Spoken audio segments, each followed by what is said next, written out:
Well, it's been a while ago. Pretty much, as soon as I finished high school, I decided I didn't want to go to university and spend the rest of my life playing.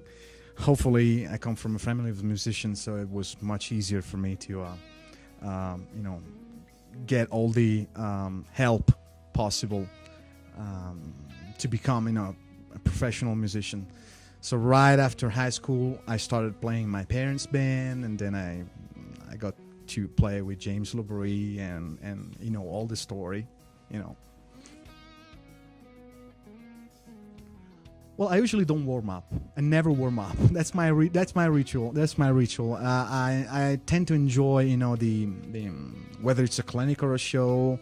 I just like to relax instead of get tensed up and go through the songs and maybe noticing I'm forgetting something and get stressed up. So I just relax. I sit down and just think about nothing but relaxing.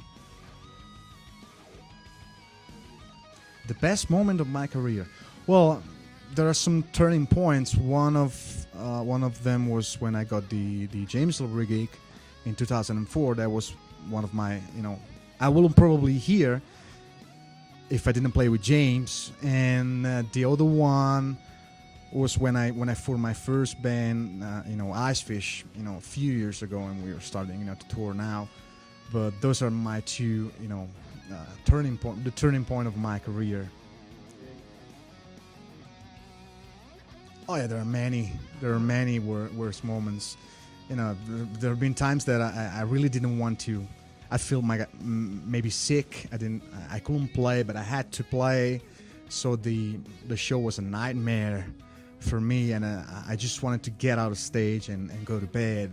So usually those are the worst moments for a musician's career, when you don't want to play and you have to play, and you hope everything runs fast and you get out of the stage.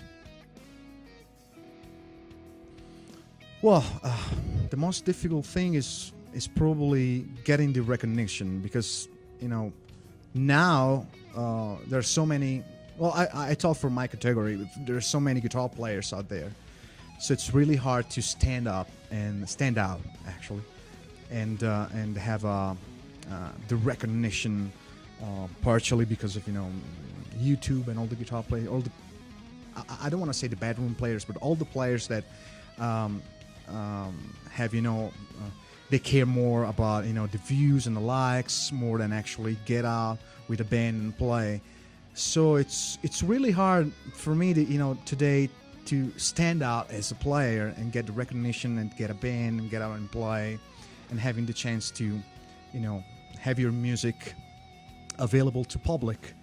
So that for sure is the one of the hardest thing in music now. 5150 by Van Halen. That's the very first riff that I learned. It was 1980. Well, the record was in 1986, so it was like 1987 that I got my first electric guitar. That was the very first riff that I learned. Well, first of all, be open-minded. That's the first thing. So don't stick to one genre, and because you never know what happens. You could be called for a blues gig or a pop gig, and you have to be ready. The second tip is get out with a band. Just don't stick to your bedroom and play in front of a computer, or just rehearse and practice alone. Just get out with other people and learn from other people. A third tip will be never lose faith in music, because I've heard about a lot of people that just quit because they couldn't make a living out of music.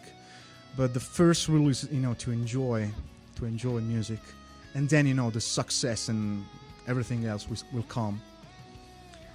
Fourth, play as much as you can, and enjoy the music more than everything else. And the fifth one will be I don't know. The fifth one will be, just be honest with yourself, music-wise. Well, I have a few gigs with Icefish, so I'm really concentrated about playing with both PFM and Icefish. And then I'm writing stuff for my next solo record, which probably will come out next year, if time permits. And then that's it. Touring as much as possible. Nice. Thank you very much. You're welcome.